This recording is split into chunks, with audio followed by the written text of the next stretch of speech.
کی قوت آنکھیں سر میں، سننے کی قوت کان سر میں، سوچنے کی قوت دماغ سر میں، سونگھنے کی قوت ناک سر میں، اور یہ سر مالک کے در پہ. اور زبان سے بندہ کیا کہہ رہا ہے؟ سبحان ربی الاعلی، مالک تو سب سے اعلیٰ ہے. اور اپنا رویہ اور عمل کیا ہے کہ اپنی ناک بھی خاک پہ رکھی ہے، پیشانی بھی خاک پہ رکھی ہے، اور باقی اعضاء بھی خاک پہ ہیں. تو گویا عملاً یہ بتا رہا ہے مالک مجھ سے نیچا کوئی نہیں اور تجھ سے اونچا کوئی نہیں. اور اگر وہ نماز کی روح سے آشنا ہو جائے تو سجدے سے سر اٹھانے سے قبل اللہ سارے اس کے بوجھ اتار دے، اس کے من میں روشنیاں کر دے. تو نماز بندگی کا شعور دیتی ہے، من میں چراغاں کرتی ہے.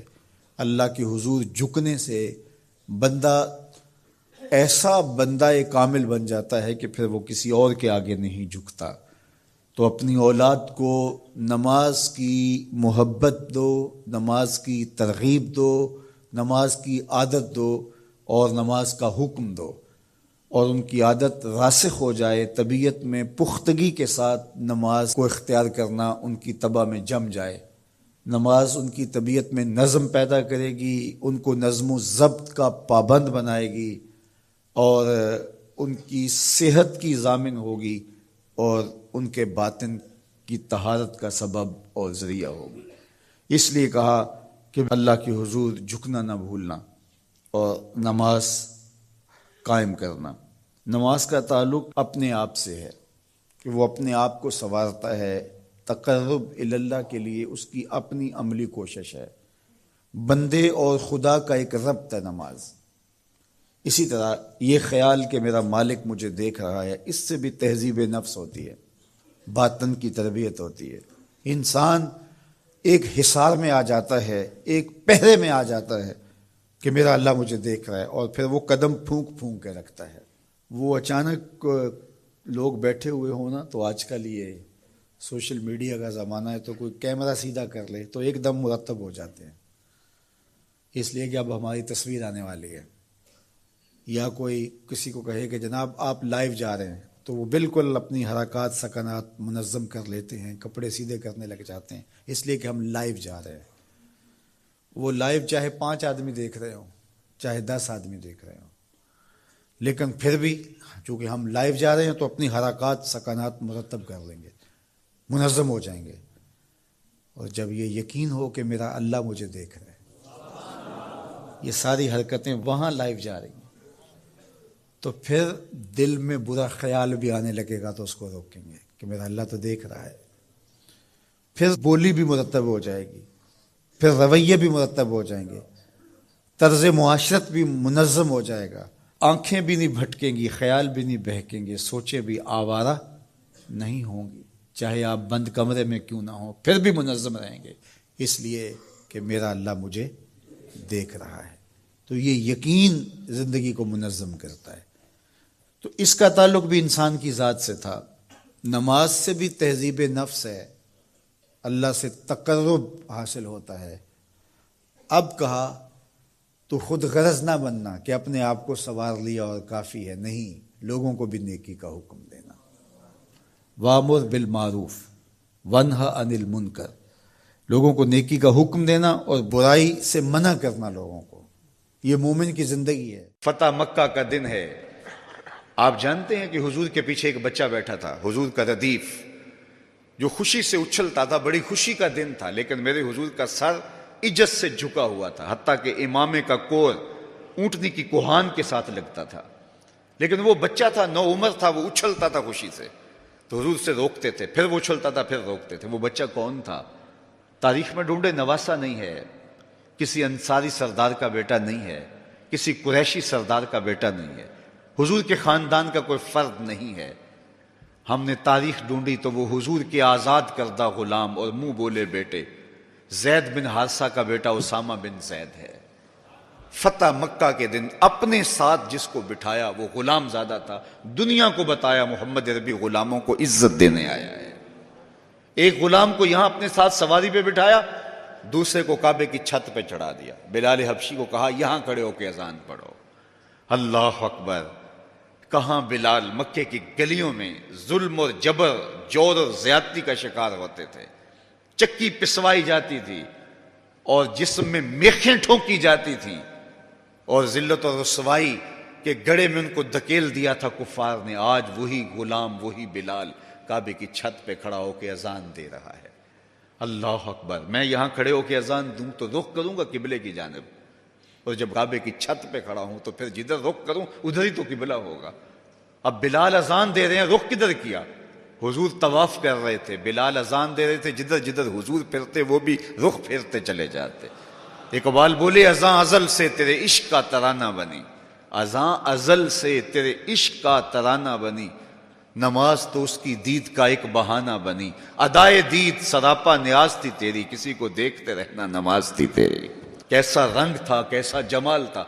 تو وہ طبقے جن کو کوئی پوچھتا نہیں تھا ان کو عزتوں کی مسند پہ بٹھایا. غلاموں کو تو بیڑیوں میں جکڑ کے لایا جاتا تھا. انسان کے اوپر حاکم بنا ہوا تھا اور انسان کی تذلیل ہوتی تھی. اور میرے حضور کعبے سے مخاطب ہو کے کہتے ہیں کہ تیری بڑی عزت ہے، لیکن فرمایا کہ مسلمان کی عزت، آبرو اور اس کا خون تیرے سے زیادہ قیمتی ہے. یہ سبق دیا، یہ درس دیا تو بھٹکی ہوئی انسانیت کو سراغ زندگی میرے حضور نے عطا کیا. تو اس لیے آج میں اور آپ اس کا شکرانہ ادا کرتے ہیں اور اللہ کے حضور لاکھ لاکھ شکر ادا کرتے ہیں کہ ہمیں اس نبی کا غلام ہونے کا شرف اور اعزاز نصیب ہوا. تو پھر ان کی تذکروں اور ان کی محبتوں کی خوشبو بکھیریں گے، ان کے ذکر کی مہک سے مشام ہستی کو کیوں معطر نہیں کریں گے، ان کا تذکرہ نور بھی کریں گے اور ان کے بتائے ہوئے طریقہ کو اختیار کر کے اپنی زندگی کو بھی نور نور کریں گے. آج ایک طرف ہم اپنے گھروں پہ چراغاں کرتے ہیں تو میں کہتا ہوں کہیں یہ چراغاں بنیروں تک محدود نہ رہ جائے. کوئی دیا لے کے دل نگر میں بھی آؤ، کہیں دل کی گلیوں میں اندھیرا نہ رہ جائے. تم گلیوں میں تو جھنڈیاں لگا دی، کہیں دل کی گلیاں ویران نہ رہ جائیں. آؤ کوئی جھاڑو لے کے دل کی صفائی بھی کرو، تمہارا اندر بھی ستھرا ہو، تمہارا باہر بھی ستھرا ہو. پھر میرے مصطفیٰ پہ درود پڑھو. یاری لا تو پاک نبی سنگ اے پر پوری یاری، پھر درود قبول ہے تیرا لاکھ نالوں ایک واری. ان کا طرز زندگی روح میں جذب کر لیجئے، ان کے بتائے ہوئے طریقوں کو اپنی زندگی میں اتار لیجئے. تو ہم اگر اپنی پہچان حضور کے نام سے کرواتے ہیں اور ہماری ساری پہچان ہے ہی ان کے نام سے، تو پھر ہمارا عمل بھی اس کی گواہی دے، ہمارا رویہ بھی اس کی گواہی دے، ہمارا طرز زندگی بھی اس کی گواہی دے. آج بھی اگر اسلام کا دامن پکڑو، وَأَنْتُمُ الْأَعْلَوْنَ إِن كُنتُم مُؤْمِنِينَ، میرے رب نے وعدہ دیا ہے. کافر لگتے کیا ہیں؟ تم مومن بن کے دکھاؤ، عزتوں کا تاج تمہارے سر پہ رکھوں گا. لیکن تم تن آسان ہو، تم خواہشات کے بندے بن گئے ہو، آرزوؤں کے غلام بن گئے ہو، اور نعمتیں وہ مانگتے ہو جو بدر اور احد کے صحابہ کو عطا کی گئی. کہاں کیسے تمہیں وہ نعمتیں ملیں گی؟ پہلے اپنے آپ کو ثابت تو کرو کہ ہم ان کے اہل ہیں، اور جب اپنی اہلیت ثابت کرو گے تو رحمت کی برکھا برسے گی اور اتنا کرم ہوگا کہ تمہارے دامن تنگ نظر آئیں گے اور تم برستے پھولوں کو سمیٹ نہیں پاؤ گے. لیکن افسوس کہ تم طلب وہ کرتے ہو. وہ ایک بڑا معروف جملہ ہے کہ لوگ جو ہے وہ زندگی یزید کی جینا چاہتے ہیں اور موت حسین کی مانگتے ہیں. صاحب ایسا نہیں ہوتا. اگر حسین ابن علی جیسی زندگی گزاریں گے تو پھر ان کے مراتب رفیع کا حصہ نصیب ہوگا. لیکن اگر ہم اپنی خواہشات کی زندگی گزاریں گے اور کہیں گے کہ ہم چونکہ مسلمان ہوتے ہیں لہذا ساری نعمتیں ہمیں دی جائیں، ہم جھوٹے ہیں، ہم مکار ہیں، ہم 2 نمبر مال بیچتے ہیں، ہم جو چاہیں کریں، ہم وعدہ خلافی کریں، لیکن ساری عزتیں ہماری جھولی میں ہونی چاہیے، مسلمان جو ہوتے ہیں. لیکن ایسا نہیں ہوتا. اس کا وعدہ ہے تم مسلمان عملاً بن کے دکھاؤ، عزتوں کا تاج تمہارے قدموں تلے ہوگا. یار آج تو تم 1 ارب 40-50 کروڑ ہو. وہ زمانہ بھی تھا جب تمہاری تعداد صرف 313 تھی اور تمہارے پاس تلواریں بھی ٹوٹی ہوئی تھیں، لیکن ہم نے تمہیں وہ عزتوں کی مسند دی کہ زمانہ تمہارے اوپر رش کرتا تھا. تو آج اگر تم اس کے ہو کے دکھاؤ اور اس کے بن کے دکھاؤ تو میں تمہیں عزتوں کے تاج پہنا دوں گا. ابن ماجہ، ترمذی اور دیگر کتب احادیث کے اندر موجود ہیں. ان میں شعبان کی نصف شب کو جو اللہ تعالیٰ کی کرم نوازیوں کا نور برستا ہے، اس امت کی بخشش کا جو بہانہ رکھا ہے اور اس امت کے گناہوں کو معاف کرنے کا جو اللہ تعالیٰ نے ایک وسیلہ بنایا ہے شب کو، اس کا ذکر ہوا۔ تو ہمیں ویسے تو ہر شب ذکر و فکر میں ہی بسر کرنی چاہیے۔ کسی نے کہا تھا ہر شب شب قدر است اگر قدر دانی، اگر تو قدر جانے تو ہر شب ہی شب قدر ہے، اور اگر قدر نہ ہو تو لیلۃ البرات اور لیلۃ القدر جیسی راتوں میں بھی لوگ محروم رہتے ہیں۔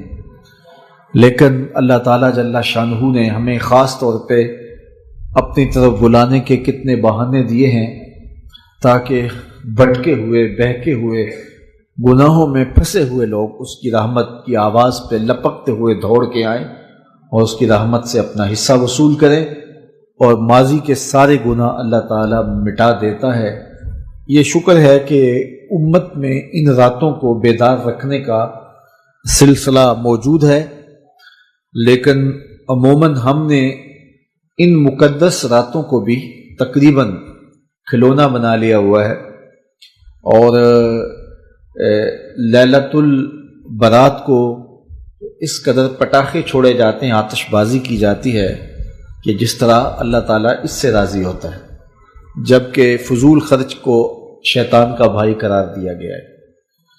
تو ہمیں ان راتوں میں ذکر و فکر کے ساتھ، دعا و استغفار کے ساتھ، عبادات کے ساتھ بسر کرنا چاہیے، تسبیح و تحلیل میں اس رات کو گزارنا چاہیے، اور سچی توبہ کرنی چاہیے۔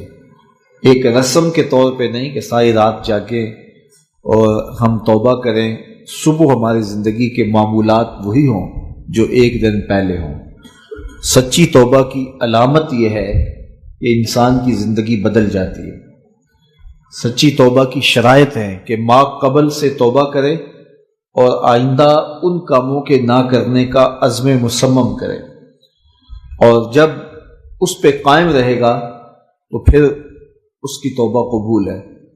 لیکن اگر وہ اپنی زندگی کے تیور نہیں بدلتا اور ساری رات توبہ توبہ پکار اٹھتا ہے، تو ایسی توبہ سے توبہ بھی توبہ توبہ کرتی ہے کہ یہ کیا تماشا کر رہا ہے۔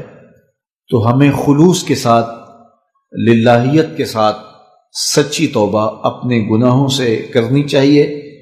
زندگی کی قیمتی سانسیں اور لمحے اور گھڑیاں ہماری تیزی کے ساتھ گزر رہی ہیں۔ کل جو بڑے طاقتور تھے آج وہ کمزور ہیں، کل جو جوان تھے آج بوڑھے ہیں، کل جو بچے تھے آج وہ جوان ہیں، آج جو بوڑھے ہیں کل قبر کا رزق بننے والے ہیں۔ تو ہمیں نہیں پتہ کہ ہم اٹھنے والا اگلا قدم کہاں رکھ رہے ہیں۔ زندگی مختصر ہے، اور اللہ تعالیٰ نے ہمیں جو موت کا وقت دیا ہے اللہ کی نظر میں، اس کے علم میں متعین ہے، لیکن ہمیں اس کی قطعاً خبر نہیں ہے۔ یہاں بوڑھے اور بچے اور جوان کی کوئی تمیز نہیں ہے، یہ اللہ تعالیٰ کے علم میں ہے کہ ہمارا اٹھنے والا اگلا قدم موت کی وادی میں ہے یا ابھی زندگی کی سانسیں باقی ہیں۔ تو اس لیے بزرگ فرماتے ہیں ہر رات کو توبہ کر کے سو، اس خیال سے کہ یہ زندگی کی کہیں آخری رات نہ ہو، اور ہر نماز کو ادا کرو اس خیال سے کہ کہیں یہ زندگی کی آخری نماز نہ ہو۔ اور ایسا ہوتا ہے کہ ایک شخص کی وفات کا اچانک اعلان ہوتا ہے تو ہم کہتے ہم نے ابھی تو اس کو سبزی والی دکان پہ دیکھا تھا، لیکن وہ جہاں بھی ہے موت جب آتی ہے تو ایک لمحے کا تقدم اور تاخر نہیں ہوتا ہے۔